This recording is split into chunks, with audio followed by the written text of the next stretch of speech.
El trastorno por déficit de atención con o sin hiperactividad no ha tenido siempre la misma denominación. A lo largo de la historia, ha recorrido un largo camino, desde su identificación hasta su caracterización. La ignorancia de este trastorno ha sido incluso motivo de estigma social para las personas afectadas, generalmente niños. El desconocimiento de los mecanismos íntimos del funcionamiento cerebral y particularmente de los mecanismos que regulan la atención hizo que el déficit de atención, asociado o no con hipercinesia, se atribuyera en un principio a diversos factores no relacionados con la medicina. Aunque existen datos de descripciones clínicas de niños hiperactivos en Alemania a mediados del siglo XIX, la primera descripción de lo que hoy llamamos trastorno por déficit de atención e hiperactividad data de 1902. En la casuística de 43 niños estudiados por el pediatra británico George Frederick Steele, informó que esos niños cursaban con falta de atención y trastornos conductuales secundarios, a lo que llamó un defecto mórbido de control moral. El Dr. Steele describió un cuadro con conducta desafiante, desobediencia, agresividad, crueldad, actitud rencorosa, falta de honestidad y tendencia a tener accidentes. No obstante, en la fundamentación teórica, él consideraba un origen biológico más que un defecto en la educación familiar. Consideraba también que el problema debía ser hereditario, o bien, el resultado de un daño en el momento del nacimiento. En 1917, hubo una epidemia de encefalitis que afectó a muchos niños británicos. A partir de esa epidemia, los médicos observaron una mayor cantidad de niños que presentaban la sintomatología descrita años atrás por el Dr. Steele y se le llamó trastorno conductual postencefalítico. La relación entre daño cerebral y TDAH había quedado establecida. Los niños portadores del trastorno fueron etiquetados como de daño cerebral. Hacia 1923 se inició el estudio sistemático de niños con daño cerebral. Esto permitió definir las tres características que se presentaban en forma adicional: atención deficitaria, actividad irregular, impulsividad. Hacia 1940, la observación de casos de niños que mostraban síntomas de daño cerebral sin antecedentes precisos o signos de trauma encefálico permitió asumir que habrían presentado un daño imperceptible, es decir, mínimo. Y así se acuñó el término daño cerebral mínimo al no poderse demostrar daño real.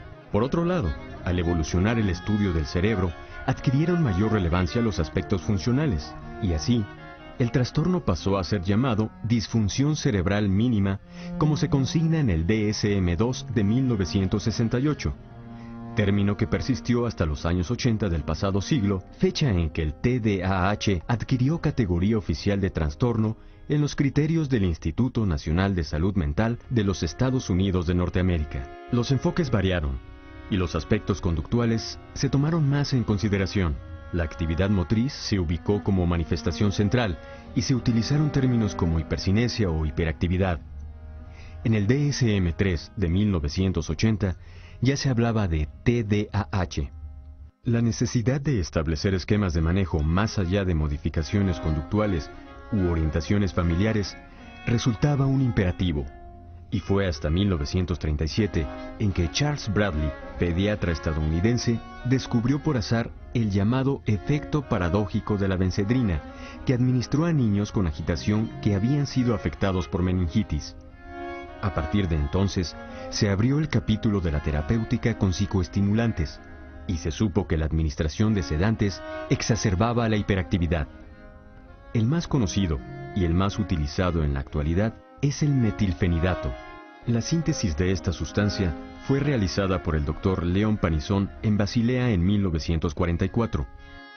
La sustancia fue patentada hasta 1950 y prescrita hasta 1957.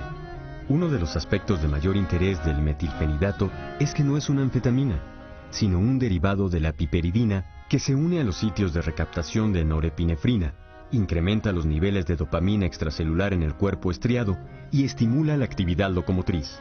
El DSM-4 aclara ya la diferencia entre TDA con y sin hiperactividad. Se establecen tres variedades diferentes del trastorno: predominio del déficit de atención, predominio de la impulsividad e hiperactividad, tipo combinado. En 1999, Concerta obtuvo la aprobación de la FDA como fármaco para el tratamiento del TDAH y en 2002 la obtuvo atomoxetina, que es un fármaco que no pertenece a la categoría de los psicoestimulantes.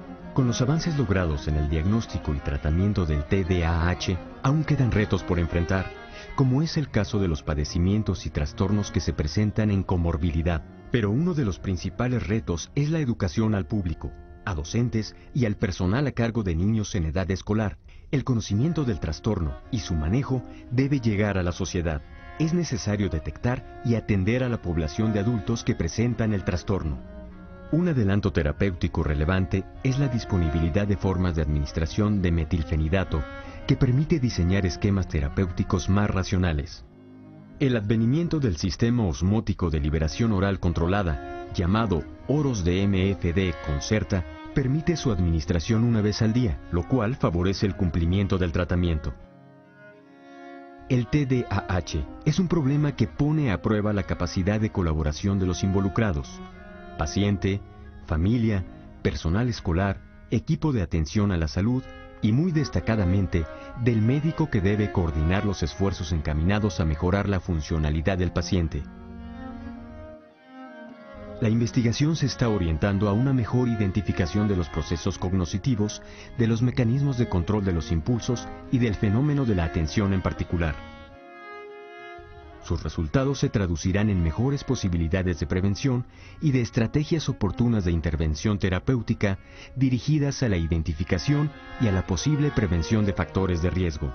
Una de las áreas que se están investigando con creciente interés es la de neuroimagen.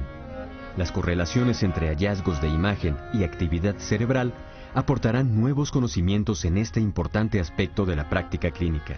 El esfuerzo combinado de la industria farmacéutica con el grupo médico pronto brindará resultados beneficiosos en la mejora de calidad de vida del enfermo de TDAH y de su familia.